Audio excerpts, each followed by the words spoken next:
The Joker of the Masked Thieves in Honkai Star Rail has just arrived, and of course today we are talking about Sparkle.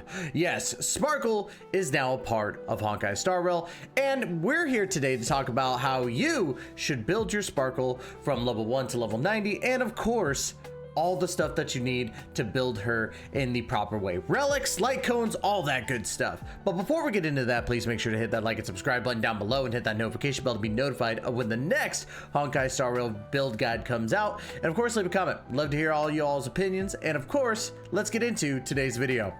Now, as you see here, we do have Sparkle.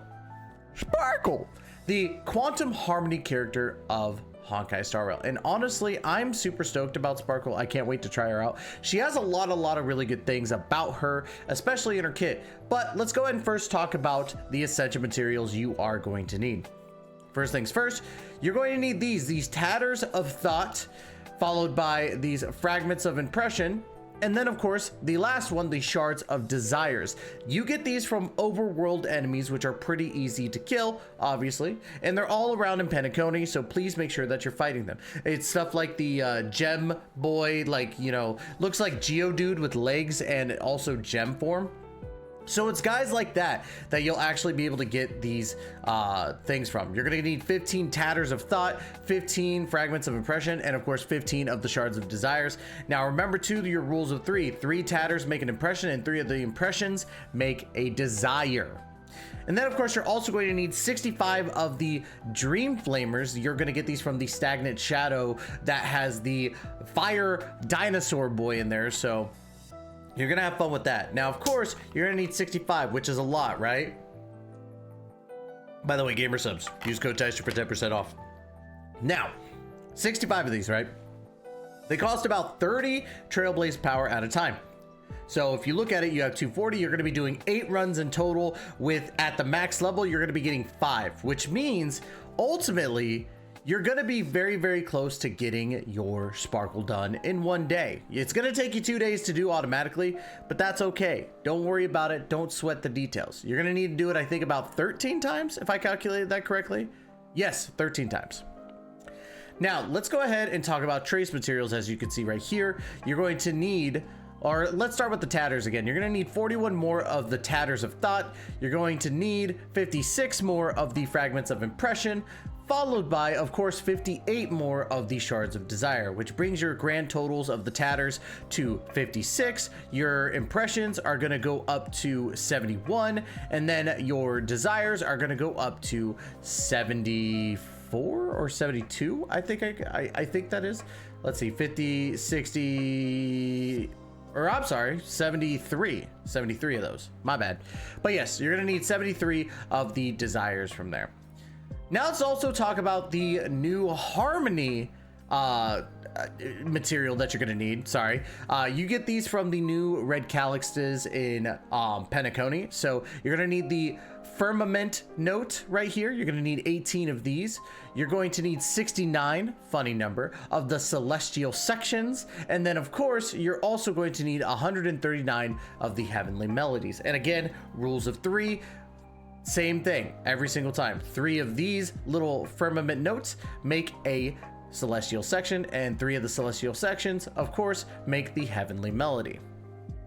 Now, we also need these, the Past Evils of the Borehole Planet Disaster. We see these in a lot of my recent build guides, but in all honesty, it's the most recent of the overworld bosses or weekly bosses that have come out. It's basically the Swarm King. You got to beat him.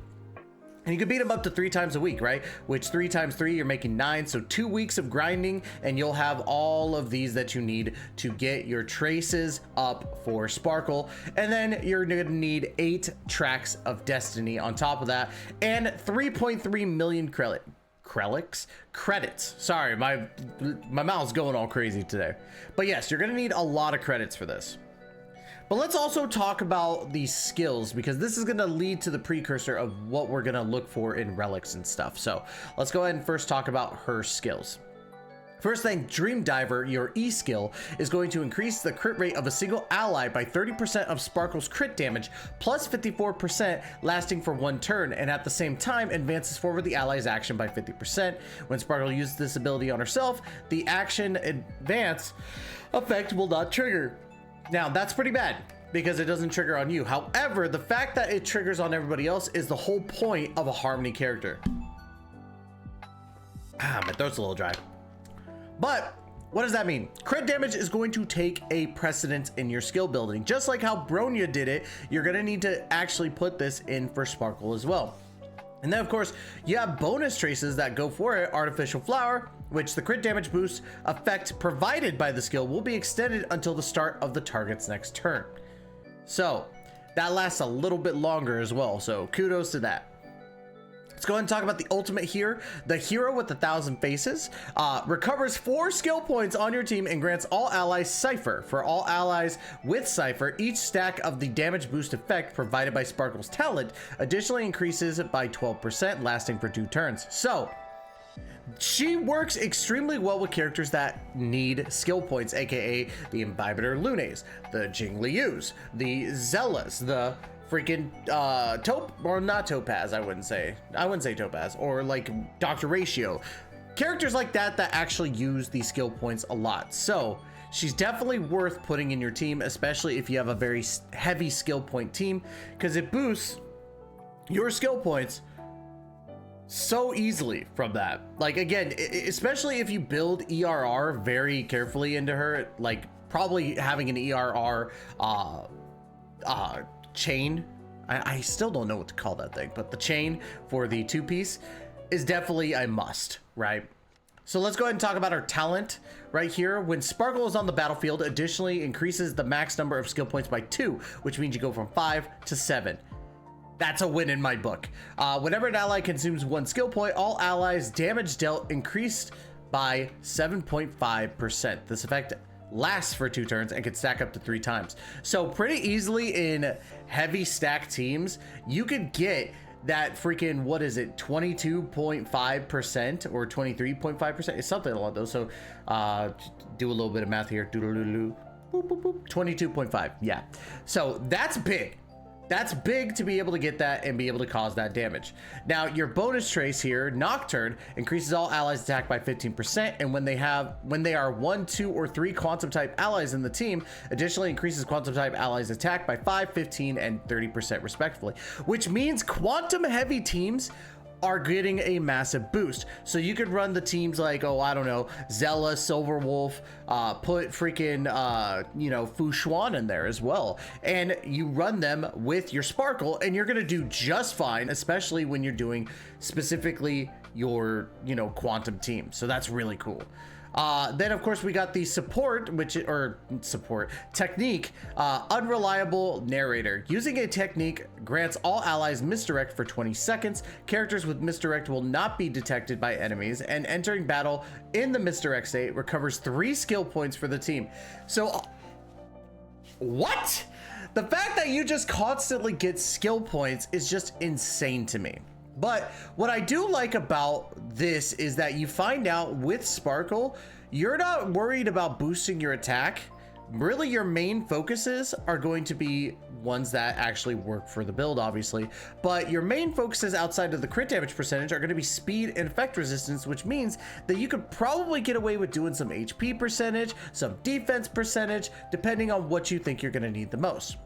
So let's go ahead and talk about our 4-piece builds. So we have Messenger, Traversing, Hackerspace. This one is huge because you want that speed to be able to do, the stuff that you're going to need for your 2 pieces, which we'll get into in just a second. So 2-piece increases speed by 6%, and when the wearer uses an ultimate on an ally, speed for all allies is increased by 12%. This effect cannot be stacked. So that's huge because of the fact that you're getting an extra 12% in speed. So you're just going to keep dumping damage in over time. Another 4-piece set that you could do is Watchmaker, Master of Dream Machinations. I am not going for this one because I don't think it works in the sense for break effect, but I have heard some people try it and it's not as bad initially thought. So 2-piece increases break effect by 60%, and then 4-piece, when the wearer uses their ultimate on an ally, all allies break effect is increased by 30% for 2 turns. And that's mainly what you're using the set for, is to give the break effect to other characters. But again, I still say it's not entirely needed. So I would say go for the messenger traversing hacker space. I did see in actually Sip Sips that he recommended a 2-piece, right? So big shout out to Sip Sip Stefan. I think that this could work if you're going for more HP as well. Focus on just getting that 6% speed, but also the 12% HP boost.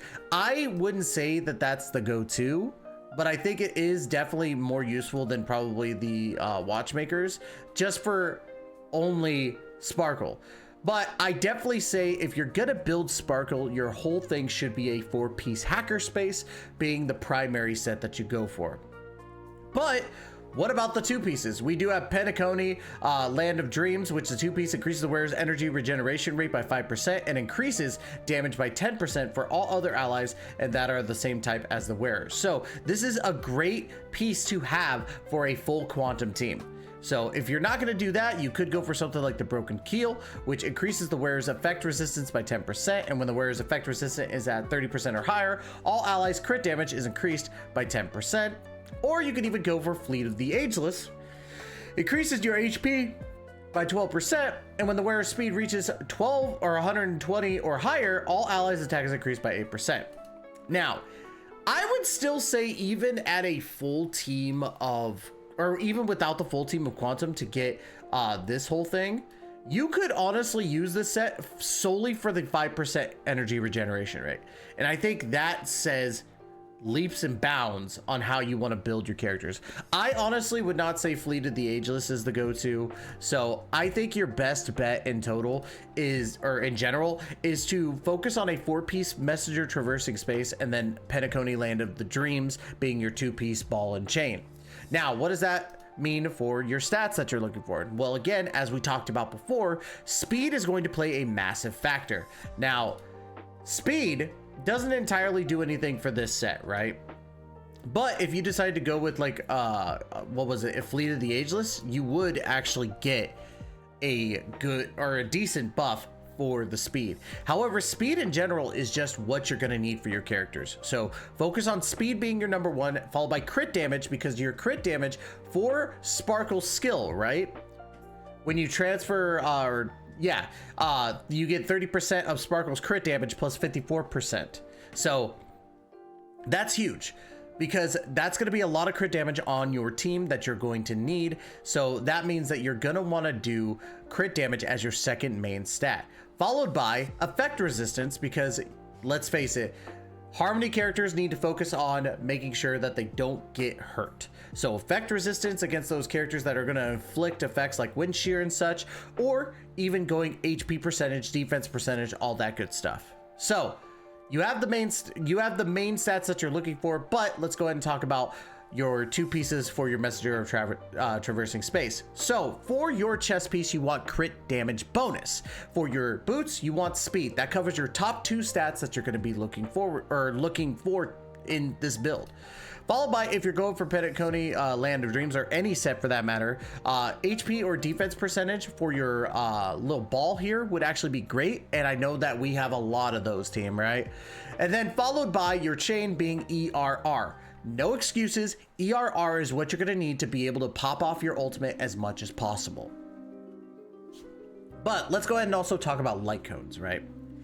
Light cones are obviously the main focus of weaponry here. So let's go ahead and talk about the first light cone, Earthly Escapade. This is her best light cone because it's her light cone. Increases the wearer's crit damage by 32%, and at the start of the battle, the wearer gains Mask, lasting for 3 turns. When the wearer has Mask, the wearer's allies have the crit rate increased by 10% and their crit damage increased by 28%. For every 1 skill point the wearer recovers, including skill points that exceed the limit, they gain 1 stack of Radiant Flame, and when the wearer has 4 stacks of Radiant Flame, all the stacks are removed and they gain Mask, lasting for 4 turns. This is insane because, again, you're playing on giving Sparkle crit damage so that she could use her skill and give you more crit damage, and then you're getting more crit rate and you're getting more crit damage on top of that.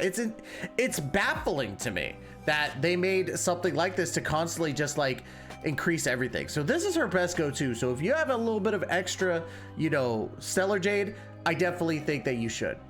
You could go for something like Planetary Rendezvous, which I can't remember if this was like at the beginning of the game or not, but after entering battle, if an ally deals the same damage type as the wearer, damage dealt increases by 12%.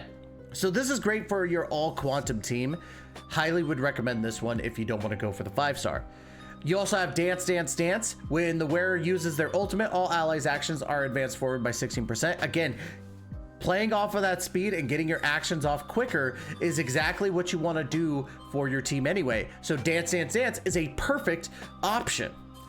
And then of course you have the tried and true one that always works in a Harmony build. Carve the moon, weave the clouds. At the start of the battle and whenever the wearer's turn begins, one of the following effects is applied randomly. All allies' attack is increased by 10%, all allies' crit damage is increased by 12%, and all allies' energy regeneration rate is increased by 6%. The applied effect cannot be identical to the last effect applied and will replace the previous effect, and the applied effect will be removed when the wearer has been knocked down. Effects of the similar type cannot be stacked. So what are you gonna do? I'd say 4-piece Messenger Traversing Space. I'd say 2-piece of the Penacony Land of the Dreams, even if you're not doing a full quantum team. And then if you're gonna go for a light code, go for this one because this is perfect for how you're building your Sparkle anyway. Or you could go for Planetary Rendezvous as a all quantum option, or Dance, Dance, Dance for a non all quantum option. That's my picks on that. But dare I say that Sparkle is absolutely broken, right? She is the Joker, but there's no joke about her. There really isn't. She's freaking busted. And I think that she's going to be hard to power creep. But who knows? Honestly, I've been seeing Honkai Star Rail power creep their units for a while. Good and bad. But anyways, Sparkle is freaking crazy good. And of course, that's going to be it for today's video. If you like the content, please make sure to hit that like and subscribe button down below. And don't forget to hit the notification bell to be notified of when the next Honkai Star Rail video comes out. And of course, leave as many comments as you want. Tell me, how did your summons go for Sparkle? Anyways, y'all, that's going to be it. Love you all to death. And as always, we will catch you in the next video. Please take care and be safe.